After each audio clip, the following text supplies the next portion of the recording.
Sua mãe está doente há anos, mas você nunca soube exatamente o que tem de errado com ela. Inúmeros médicos a examinaram, até alguns deles decidirem admitir que ela talvez estivesse sofrendo de algo que eles nunca haviam presenciado antes. No entanto, mesmo não podendo afirmar nada, eles tinham certeza de apenas uma coisa: era terminal. Eventualmente, essa doença ia levar a vida de sua mãe embora. Você consegue se lembrar do início da doença? Aconteceu quando você e sua família visitavam parentes numa cidade pequena ao leste. A viagem acabou depois que sua tia ficou enfurecida com sua mãe, após ela destruir uma foto de sua avó. Você nunca entendeu o motivo de sua tia ficar tão irritada. Era apenas uma foto. Independentemente, sua família teve que arrumar as malas e partir no dia seguinte. No caminho de casa, sua mãe parecia ter algum tipo de reação alérgica. Presumindo que era apenas algo passageiro, ninguém deu muita importância. Todos pensavam que logo iria passar, que só precisava chegar em casa. Mas nunca passou. Semanas, meses depois de vocês retornarem, as alergias de sua mãe ainda estavam lá e continuavam a piorar. Era um processo de evolução lento, mas ela não melhorou nem sequer por um dia. Antes de ficar realmente horrível, ela costumava brincar falando que as alergias pareciam não querer ir embora nunca. Mas não demorou muito para que ela parasse de brincar com a própria doença, que tirava demais dela, a fazendo ficar agressiva e azeda. Ela se irritava com as menores coisas e dormia a qualquer momento, até em meio a conversas. Um dia, você a viu adormecer enquanto caminhava. Lá estava ela, caminhando, e seus olhos começaram a se fechar gradativamente, até ela se assustar e abri-los novamente. Você tentava ajudar ao máximo, mas não havia muito que pudesse ser feito. Toda vez que ela começava a gritar, você tentava lembrar que era culpa da doença e da exaustão, e assim você não gritaria de volta com ela. A doença dela começou a afetar mais do que sua mãe. A deterioração dela acabou levando a família junto emocionalmente. Enquanto ela piorava, seu pai e seu irmão pioravam também. Você também não ficava atrás, mas fazia o seu melhor para fingir que nada estava acontecendo. Eventualmente, tudo acabou se tornando demais para o seu pai. Você acordou numa terça-feira e leu uma nota dele explicando os motivos pelos quais ele não poderia mais ficar na mesma casa que sua mãe. Ele disse que estava partindo para sempre e que levaria seu irmão consigo. Não havia um destino na nota, ele simplesmente partiu. Havia deixado você para cuidar de sua mãe sozinho. Por anos, eram apenas vocês dois. A cada dia ela ficava pior e a cada dia você lutava mais consigo mesmo para não ir embora, assim como seu pai havia feito. A cada dia, mais e mais, médicos a examinavam e davam a você a mesma resposta vazia e sem esperanças. Era sempre algo que eles nunca haviam visto antes. Desenvolvia-se de jeitos que eles nunca entendiam. Não fazia sentido. Era terminal. Era terminal sempre aquilo. Até que eventualmente você desistiu dos médicos completamente. Sua mãe estava por um fio naquele ponto. Não havia nada que eles pudessem fazer. Então por que você perderia seu tempo conversando com eles? Ao invés disso, você ficava em casa o dia todo tomando conta dela. Nos momentos onde você não estaria ocupado fazendo alguma obrigação, você se sentaria e tentaria ler. Não que você conseguisse se concentrar em livros, mas era mais fácil lidar com eles do que com a TV.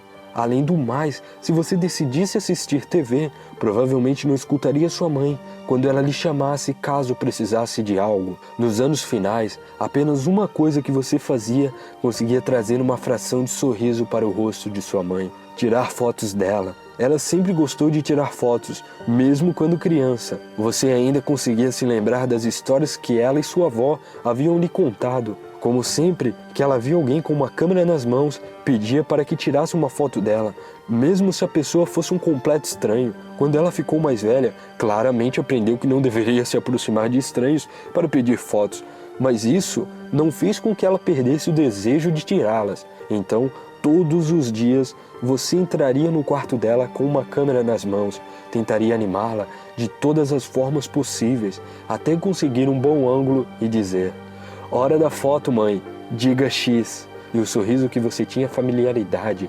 aparecia por alguns momentos.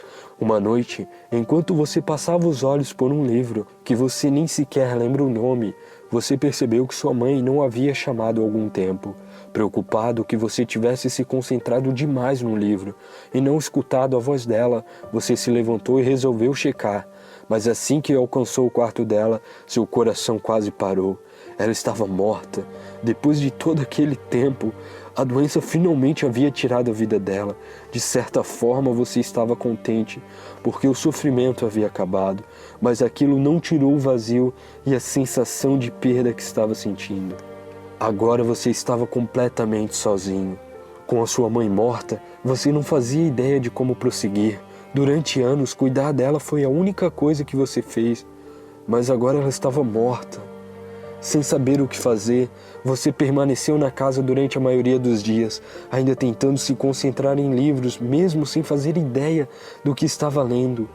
Um dia ou dois depois que sua mãe foi cremada, você lembrou da câmera e de todas as fotografias que havia tirado. Decidindo imprimir a última delas, retirou algum porta-retrato de uma caixa velha e decidiu pendurá-la no quarto. Acima da cama, você ficou lá e chorou por horas e horas depois, sem acreditar que ela realmente estava morta. Em algumas noites, enquanto você lia, chegava a escutar ela te chamando do mesmo jeito de antes. Você fechava o livro e começava a caminhar antes de finalmente lembrar que era só sua imaginação. Na maioria das vezes, essa realização fazia você chorar ainda mais. Uma noite, enquanto você caminhava em direção ao seu quarto, achou ter escutado a voz dela novamente. No fundo sabia que era imaginação, mas de qualquer forma decidiu ir checar no quarto dela. No trajeto você pegou a câmera e a levou consigo, colocando a cabeça no cômodo e espiando como sempre havia feito, só que encarando a foto acima da cama dessa vez. Percebendo a câmera em suas mãos, você a mirou calmamente na foto pendurada na parede, dizendo: "Hora da foto, mãe, diga X", quase engasgando em cada palavra enquanto lágrimas começavam a sair dos seus olhos. Antes de tirar a foto, lembrou do sorriso se formando em seu rosto novamente, e foi aí que você perdeu totalmente o controle. Largou a câmera no chão e indo em direção à cama, agarrando o travesseiro e arrancando a foto da parede, a jogando no chão um momento depois. Enquanto o vidro se quebrava, você se ajoelhava e observava os cacos agora deitados no tapete, cortando seus dedos enquanto você tentava arrancar aquela foto do porta-retrato. Começou a rasgá-la em pedaços pequenos e não parava de chorar. Nos dias seguintes, você apenas retornou ao hábito da leitura. Tudo parecia normal, pelo menos o mais normal possível desde que sua mãe morreu. No entanto, você não escutava mais a voz dela. Você se convenceu de que ao rasgar a foto havia liberado algum tipo de sentimento interno que havia te ajudado a superar a morte e que aquilo havia feito sumir a voz da sua mente. Realmente estava agradecido por isso, já que só havia feito você sofrer mais. E agora, o único sofrimento que você tinha era uma pequena reação alérgica.